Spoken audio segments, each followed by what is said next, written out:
Welcome to Khan Academy of biology. Dear students, आज हमने जो टॉपिक डिस्कस करना है इसका नाम है cell envelope outer wrapping of bacteria. Bacteria के इर्द गिर्द मुख्तलिफ लेयर्स का कम्प्लेक्स पाया जाता है। इस लेयर के कम्प्लेक्स को हम सेल इनवेलप या आउटर रैपिंग ऑफ बैक्टीरिया कहते हैं।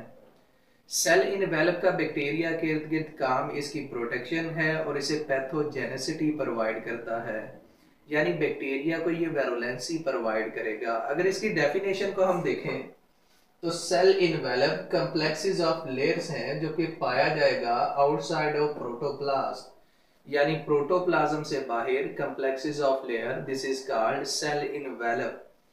इसके तीन कंपोनेंट्स हैं, फर्स्ट कैप्सूल, सेकंड स्लाइम और थर्ड सेल वॉल। अगर कैप्सूल की कंपोजिशन की बात करें तो सिंपल रिपीटिंग यूनिट्स आपस में कंबाइन करते हैं और कैप्सूल बनाते हैं। अब ये सिंपल रिपीटिंग यूनिट्स कौन कौन से हैं? पॉलीसेकेराइड और प्रोटीन, ये बार बार आपस में रिपीटेडली कंबाइन करते हैं और कंबाइन करने के बाद कैप्सूल सिंथेसाइज करेंगे। तो डियर स्टूडेंट्स, इस डायग्राम की मदद से हमने इन कंपोनेंट्स को समझने की कोशिश करनी है। ये तीन कंपोनेंट्स कैप्सूल, स्लाइम और सेल वॉल। अगर सबसे पहला कंपोनेंट हम डिस्कस करें जिसका नाम कैप्सूल है, तो बैक्टीरिया की इस डायग्राम के अंदर ये जो आपको थिक गमी नेचर लाइक स्ट्रक्चर नजर आ रहा है, ये रेड थिक कोटिंग, इसे हम कैप्सूल कहते हैं। कैप्सूल की कंपोजिशन की बात करें, इसमें पॉलीसेकेराइड, प्रोटीन, ये रिपीटेडली एक दूसरे से कंबाइन करते हैं और इस कैप्सूल को सिंथेसाइज करेंगे। ये बैक्टीरियल सेल को टाइटली बाउंड करता है, थिक गमी नेचर होता है और इस गमी नेचर की वजह से ये दूसरे बैक्टीरिया के साथ मिलता है, यानी बैक्टीरिया एक दूसरे को ज्वाइन करेंगे और मिलके कॉलोनी की फॉर्म के अंदर रहेंगे। तो हम ये भी कह सकते हैं कि हमारे पास जो कैप्सूल है ये बैक्टीरिया की कॉलोनी फॉर्मेशन के अंदर हिस्सा लेता है। उसके बाद अगर सेकंड कंपोनेंट की बात करें जिसे हम स्लाइम कहते हैं, ये लूज सॉल्युबल मैक्रोमॉलिक्यूल के ऊपर कंसिस्ट करता है। बैक्टीरिया के ऊपर ये वाली gel like layer, slimy layer, gelatinaceous layer जो ग्रीन आपको नजर आ रही है, इसे हम स्लाइम कहते हैं, जो कि प्रोटीन, लिपोप्रोटीन, पॉलीसेकेराइड के यूनिट से मिलकर बनती है। इसका काम बैक्टीरिया को पैथोजेनेसिटी प्रोवाइड करना, वायरुलेंसी प्रोवाइड करना और इसे प्रिवेंट करना फ्रॉम फेगोसाइटोसिस। तो ये हमारे पास स्लाइम की लेयर है जो बैक्टीरिया के इर्द गिर्द पाई जाती है। उसके बाद अगर थर्ड कंपोनेंट की बात करें जिसका नाम है cell wall. Cell wall peptidoglycan से मिलके बनता है।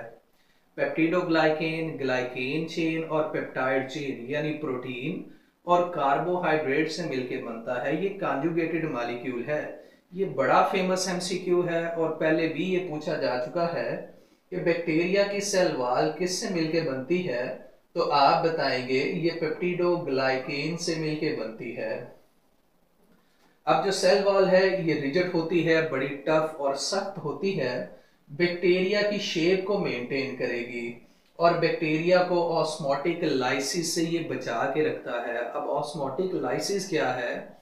जब बैक्टीरिया वाटर को इनटेक करता है और वाटर को एब्जॉर्ब करने के नतीजे में बैक्टीरिया के सेल का साइज इंक्रीज कर जाता है। जब साइज इंक्रीज करेगा तो ये चांसेस होते हैं कि वाटर के प्रेशर की वजह से ये बर्स्ट कर सके, लेकिन ये बर्स्ट नहीं करता क्योंकि इसके इर्द गिर्द रिजिड सेल वॉल पाई जाती है जो इसे ऑस्मोटिक लाइसिस से बचाती है।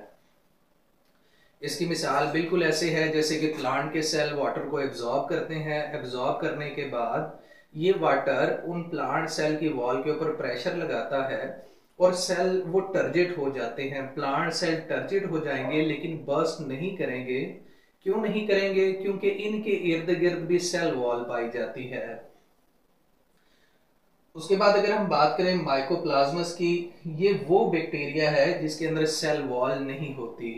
तो डियर स्टूडेंट्स, हमने तीन कंपोनेंट्स को यहाँ पर डिस्कस किया है, कैप्सूल, स्लाइम और सेल वॉल, और इनकी कंपोजिशन को भी हमने देखा है और डायग्राम की मदद से समझने की कोशिश की है कि हमारे पास जो कैप्सूल है वो कहाँ पर है, स्लाइम कहाँ पर है और सेल वॉल कहाँ पर है।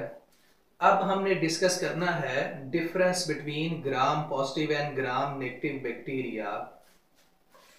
तो यहाँ पर हमने ये लिखा हुआ है क्रिश्चियन ग्राम, जिसने स्टेनिंग प्रोसेस दिया और इसने स्टेनिंग की बुनियाद के ऊपर ग्राम पॉजिटिव और ग्राम नेगेटिव बैक्टीरिया को डिफरेंशिएट किया।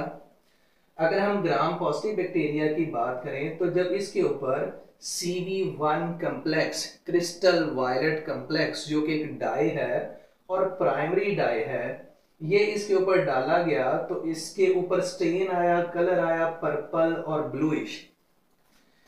यानी जैसे ही क्रिस्टल वायलेट कम्प्लेक्स इस बैक्टीरिया के ऊपर एक्सपोज किया गया, इसके ऊपर डाला गया, इस स्टेन ने बैक्टीरिया के सेल वॉल के साथ एक खास एसोसिएशन बनाया। उस एसोसिएशन के नतीजे में बैक्टीरिया पर्पल और ब्लूइश नजर आना शुरू हो गया। ऐसा बैक्टीरिया ग्राम पॉजिटिव बैक्टीरिया कहलाता है। और इसमें ये MCQ आता है, ये जो CV1 कम्प्लेक्स है इसे प्राइमरी डाई कहते हैं। ये याद रखिएगा, जो CV1 कम्प्लेक्स है ये प्राइमरी डाई है।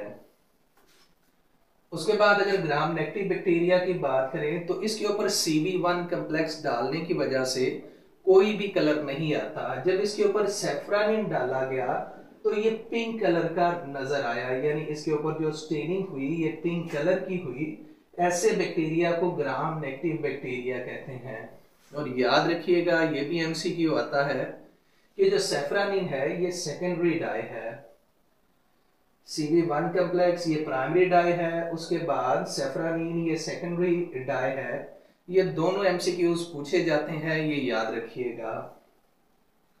अगर नंबर ऑफ लेयर्स की बात करें तो ग्राम पॉजिटिव में एक ही लेयर है और ग्राम नेगेटिव के अंदर 2 लेयर पाई जाती हैं। जो ग्राम पॉजिटिव की लेयर है ये थिक लेयर होती है, बड़ी थिक, और इसका जो डायामीटर है ये ज्यादा होता है।